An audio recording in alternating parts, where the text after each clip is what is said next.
What's up, Taiwan? I'm Laurel Stewart with news from here in Taiwan and around the world. Taiwan says it will blacklist 2 Chinese universities, essentially banning student exchange programs between them and Taiwan. Education Minister Zheng Yingyao says Huaqiao and Jinan universities are controlled by China's United Front Work Department.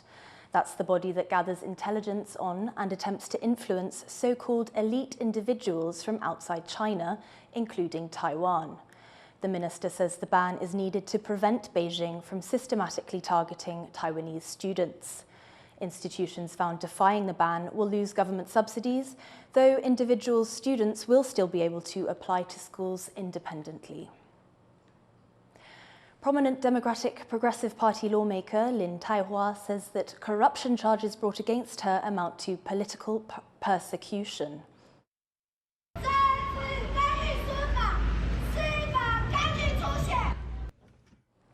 Prosecutors began searching Lin's office and residence after she was accused of fraudulently claiming fees for assistance. The investigation is ongoing, with officials questioning Lin and some of her colleagues. Lin had been the frontrunner for her party's nomination in the 2026 Kaohsiung mayoral race.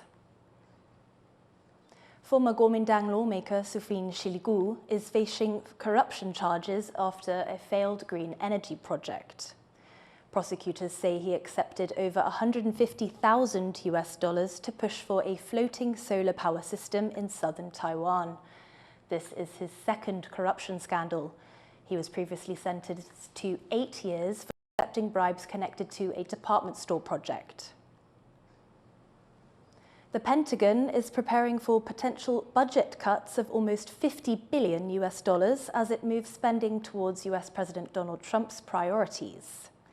That would be the largest cut to US defense budgets since 2013. A statement from the US Defense Department says the plan is to refocus on its core mission of deterring and winning wars. US media is reporting that US Defense Secretary Pete Hegseth wants to slash funding by 8% every year for the next 5 years. There's more strain on the relationship between Washington and Kyiv after US President Donald Trump launched an attack on his Ukrainian counterpart, Volodymyr Zelensky. It comes as Ukraine peace talks ramp up between Russia and the US. For more on these negotiations, Alec MacDonald spoke to Keir Giles, senior consulting fellow at Chatham House. Then what is a realistic picture for the results of these negotiations between Russia and the United States? Well, the first really important point is to note that the talks that have been happening so far, although they've been described very regularly as being about peace deals, are actually about something completely different. In Riyadh, the two sides, the United States and Russia, went in with two very different objectives. The United States was supposedly feeling out whether Russia would be open to ending the war, which is something we already knew, because if Russia wanted to end the war, all they need to do is stop invading Ukraine. But the Russians, on the other hand, had a very different outcome in mind. They explicitly went in looking for a rehabilitation of Russia and a return to partnership with the United States, reopening diplomatic relations, lifting sanctions, in effect reversing all of the impact that the invasion of Ukraine has had on Russia by once again being the United States' best friend.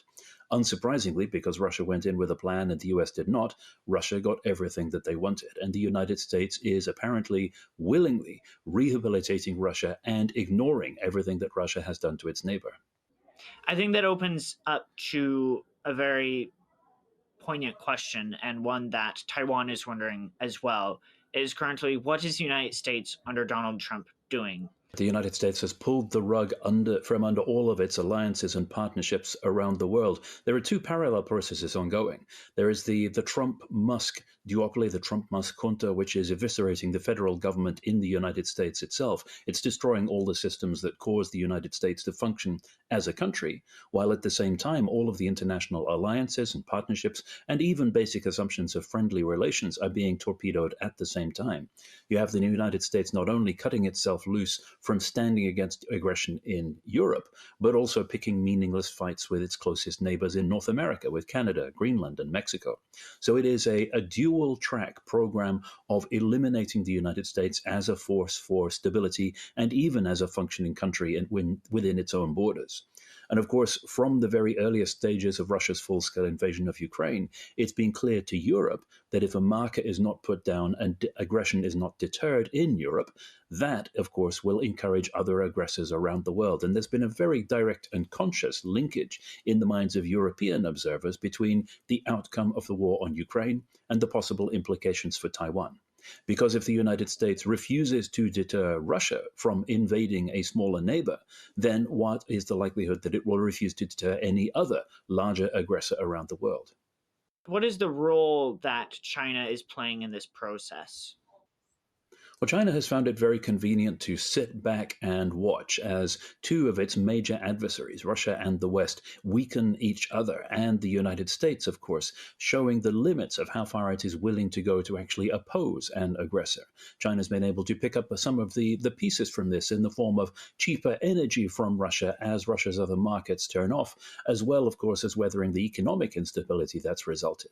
China's offered itself as not quite a mediator, but a third party with a plan for peace, although it's more like a position statement on how China sees the world and how that affects Russia and Ukraine.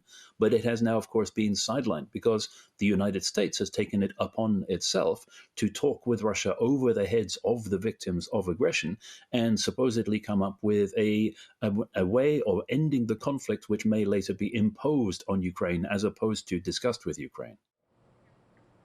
That was Keir Giles, Senior Consulting Fellow at Chatham House. North Korea is condemning a US-Australia nuclear submarine deal under the AUKUS security partnership. North Korean state media says the deal and military build-up is a threat to regional peace and has warned of consequences. Australia has just made its first payment of $500 million as part of a plan to acquire US nuclear-powered submarines in the 2030s. The AUKUS partnership, signed in 2021, includes Australia, the UK and the US. A group of Chinese scam centre workers in Myanmar has been handed over to Thailand. That's as thousands of people have been rescued amid a crackdown on transnational crime rings, and some are showing signs of torture and abuse. Joyce Sung reports.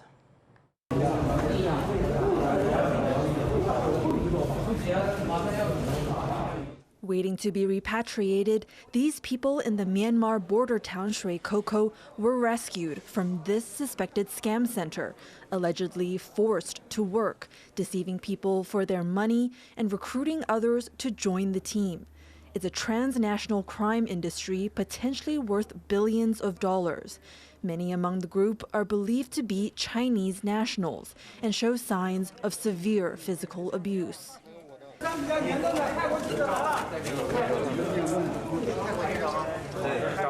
Their employers taken into custody by local militia.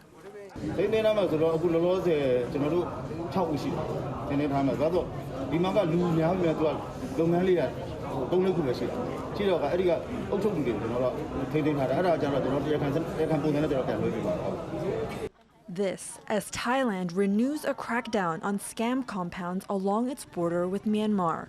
Earlier this month, Bangkok cut power and fuel to some border areas where fraud rings were known to operate, after a Chinese actor, Wang Xing, became one of thousands lured into Thailand and abducted into Myanmar on the promise of fake jobs, investments, and even romance.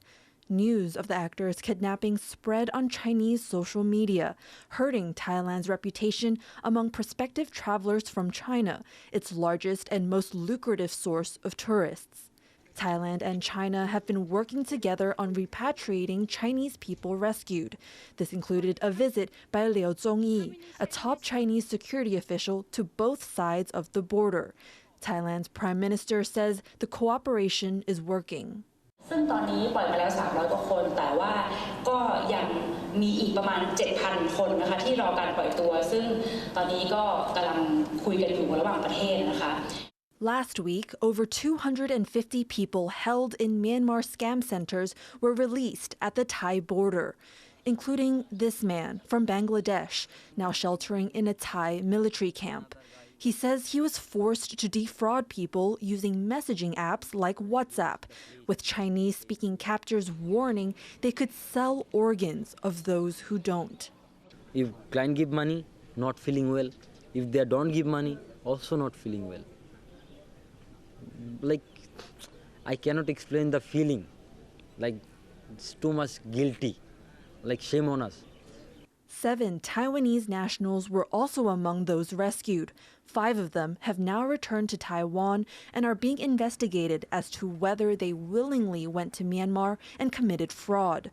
With scam centers rife across Southeast Asia, including in Cambodia and the Philippines, a larger battle looms to clean out cycles of deceit that have trapped hundreds of thousands of people for years. Kamashu and Joyce Zhen for TaiwanPlus. A rural corner of Tainan is struggling to pick itself up nearly a month after a magnitude 6.4 earthquake.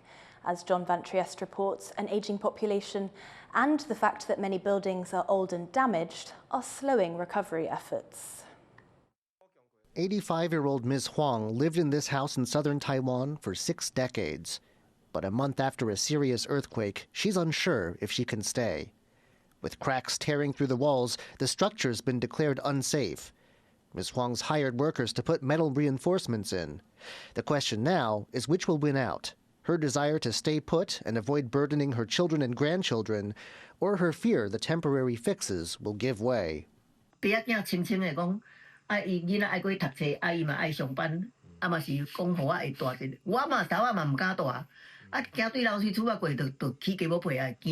This is now a fairly common story here in Tainan's rural Nanxi district.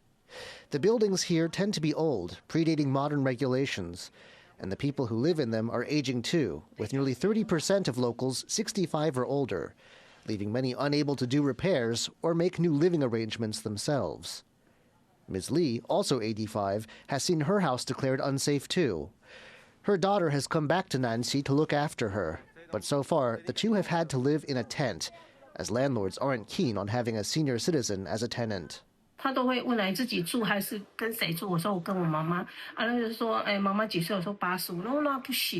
There are some opportunities to get temporary housing.